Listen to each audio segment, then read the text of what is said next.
This is how I play the game!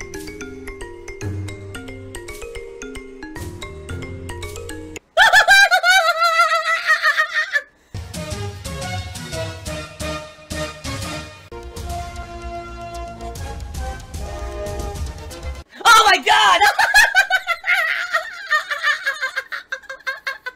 What the fuck? Oh my god.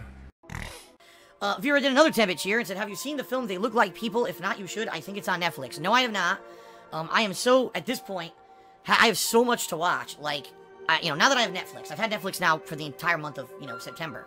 But it's funny because I've had so much to watch on Netflix, between Netflix, Amazon, and WWE, all these apps that I now have to watch stuff, I don't really have a need for regular television anymore. Like, the only thing I watch on regular TV is wrestling.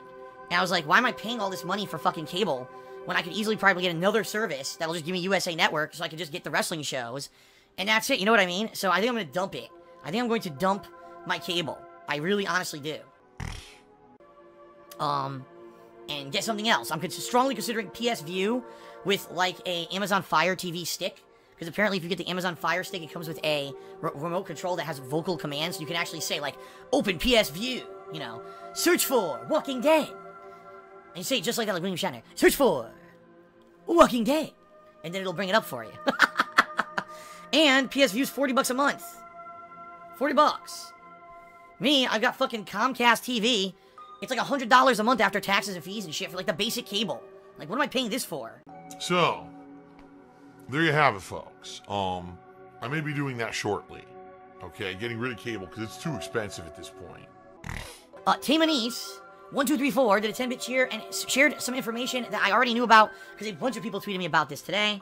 So for those of you who aren't aware, Danganronpa V3 releases tonight/tomorrow, depending on where you are. And most people were basically disappointed because they're like, man, we can't do playthroughs of this game, we can't stream because NIS America had this restriction on it saying you cannot go past Chapter 1. That basically anything past that would be considered spoilers and you would get shut down via copyright strikes. Apparently, someone went on their Twitter and asked them today, and now they changed their tune completely. Now, I have it in writing earlier this year. In writing, from the rep from NIS America saying, no, you cannot play past Chapter 1, don't do it, you'll get copyright strikes. Now this person from NIS America on Twitter apparently completely flipped that and said, oh no, go ahead, do it. Be understood, we don't recommend it. And, you should definitely tell your audience there'll be spoilers, but you can go ahead and just go past it, alright? But here's the thing, folks, and here's what I want to emphasize. This is exactly what happened with Atlas. I'm more about looking forward than looking back. This is literally, word for word, exactly what happened with Atlas and Persona 5. Atlas of America went on, they did this big blog post saying, oh, it's fine, you could do this, here's the guidelines, just abide by these guidelines and you'll do fine, no worries, and then I still got copyright strikes for it. Now, thank God I got those copyright strikes removed, right? But Atlas still struck me for it. So, what's to say, again, this might be the same, obviously I don't want to say that because I don't know if Spike Chunsoft and NIS Japan are gonna do this shit too, like Atlas did. But, that being said, I don't know what's to stop them from having the same disconnect between the United States division and the Japanese division as Atlas did, So, for me, no. And I'll be honest, everyone, I already played 2 Danganronpa games this year. There is exactly a 0.0% chance I'm playing Danganronpa 3 now, okay? 0.0. I'm not playing it. I can't. I'm in a situation now, I'm in the middle of other new games. My voice is starting to get better. I can't go back and start fucking myself over again with another 47-hour-long, all-narrative-based game. No, it's not happening. No. I want to play it. I'd like to play it. Okay? But I'm not playing it yet. It will happen eventually, but not yet. Okay? Kim Jong-ilist. Kim Jong-ilist says, have you purchased anything else for your home? Plants, animals, paintings, etc.? No, I have no money. I'm telling you guys, I make no exaggerations here. I have no money. I can't buy anything. You know what I buy? Every couple days I have to buy food, right? Like maybe once or twice a week tops I go out to eat, and I go grocery shopping once a week for very minor groceries, for me to just eat, and that's it. That's all I buy. Anything else is buying a game for the business. That's it. I don't spend any other money. The money that I have goes right to my bills. I need that money. I really do. I need that money to pay my bills. I literally have no disposable income. If I actually have to buy something, I have to put it on credit, which is bad. And I have almost no credit left. That's the situation I'm in. It sucks. Really, it does. It sucks bad right now, and that's why I've been very appreciative of you guys all August, and this month you guys have been very generous. And I want to say thank you again for that, because you're allowing me to get through this tough time, and I'm hoping with the fact that now things are getting better on stream or whatever, that, you know, maybe I'll finally be in a better situation. But then again, I don't know. Again, this whole underlying thing going on behind the scenes, I don't know. But no, I have no money for anything. You know what's pretty crazy is that, and I mean, this is absolutely 100% true. I'm not making it up.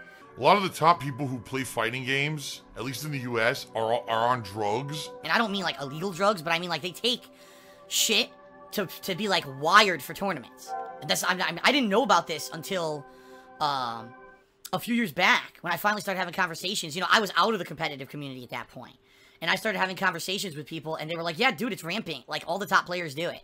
They all take these like fucking crazy, you know, I don't know what it is it Dramamine or whatever. I don't know what they take, but it's basically they use over-the-counter drugs to overstimulate themselves, so when they're playing, they can get better reactions and shit." And I'm like, "Are you fucking serious? Like, really? This is what they do to win tournaments?" Like, I've never done that, ever in my life. All I've ever done was practice, man. That was it. Oh my god. Welcome. Today's first of 2 gameplay streams is Marvel vs. Capcom Infinite yet again. Yes, this game has had some longevity. I've played it now for a week, and I'm still playing it. And I'll be honest with everyone, alright? I'll be very honest with everyone. Am I in love with this game? Absolutely not. I'm not. I like other fighting games way better. But, it's the hot game right now. It's the game everyone's talking about. Everyone's playing on stream. My streams have been very successful. Anything for this, right? But also, I've been very salty. I have no fucking self-control. Being that it is a game that seems to just allow people to learn these crappy combos and spam them online and be successful. Really no skill involved. You don't even need to have any innate knowledge of fighting games to do well at this game, which is pathetic in my opinion. You know, my streams have been very salty, with me basically telling it like it is, alright? And people love it. Stream attendance has been great for the whole week that I've played this game. So I will be playing it for a few more days as my main featured game until we get into new releases this coming weekend, okay? So, one other thing that I would like to say, I have basically, in recent months, kind of gotten the bug back for fighting games. Now, what does that mean? If you guys don't remember, because a lot of you maybe have not been around for, you know, my 9-year career of doing videos on the internet, I used to play fighting games all the time. Like, in the era of Street Fighter 4, I would play Street Fighter 4, then I would play Street Fighter 3 Third Strike, then I would play Super Turbo HD Remix. You know what I mean? Like, there were so many fighting games out, and then, you know, Marvel vs. Capcom Collection came out. There were so many games out at one time that were all fighters, and fighters were hot, that I would alternate between them a lot. And even over the years, you know, games like Injustice and stuff like that, I've played them to a very high capacity. I'll be honest, in recent years, not so much. In recent years, especially with Street Fighter V being such a dud in my opinion, I got real burnt out. I just didn't really feel like playing fighting games that much anymore. I would cover them for new releases, okay, but I wouldn't cover them in any further extent than that. It would just be me play it as a new release for like a week, maybe play it on and off for a couple sets, and then drop the game. Wow, that was a good one. Excuse me, that came out of nowhere. I'm drinking seltzer and boom. So apparently I got a $2 tip on behalf of Gina Saji. Says, "I'm sorry for my behavior earlier." Well, listen. If you really were sorry, you could contact me via various methods, like email in particular. But for those who don't know what's going on, Gina Saji was a longtime mod. Before I came back to Twitch, he was modding on my IRC chat for streaming for a while there.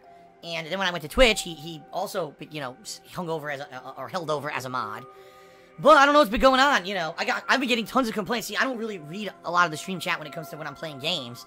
I've been getting dozens of complaints about him. People saying that he's saying negative stuff, he's not modding properly, that he's basically being a negative influence on the stream chat, and people are fed up that I've got mods that aren't doing their jobs and are being negative. You know, chatters are coming to me now and appealing to me and saying, why is it that I come to your chat and it's flooded with trolls and there's mods sitting there laughing with the trolls? I mean, that's what, and, you know, I get these messages, and then I'm like, well, what do you mean? And then people send me chat logs, and I'm like, oh, I can't believe it. You know, here are people who I'm trusting to, you know, moderate, and I see this stuff, and I'm like, Jesus. Now, the other thing is, I don't sit around in stream chat all the time, so, you know, I demodded Gino when I saw this evidence, but I haven't even had a chance to talk to him because he's not in, usually when he's in chat, I'm streaming, and I can't just stop the stream to talk to him. But that's what happened. So, there you go, folks. Now, if Gino actually behaves for an extended period of time without complaining about being demodded, which he's been doing constantly for the past 2 days, and shows a good faith belief that, you know, he's going to do his job and stop being negative, then maybe I'll remod him. But at this point, you know, what people showed me was enough for me to warrant what I did. And that's why I did it. So there you go. Very matter of fact. Good job. Thanks for the money. You're stupid. I prefer a penne. Oh!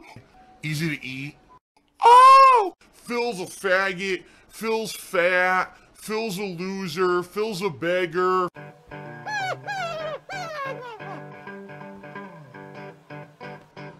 Alright, I'm not dead, but I swear to God I wish I fucking was.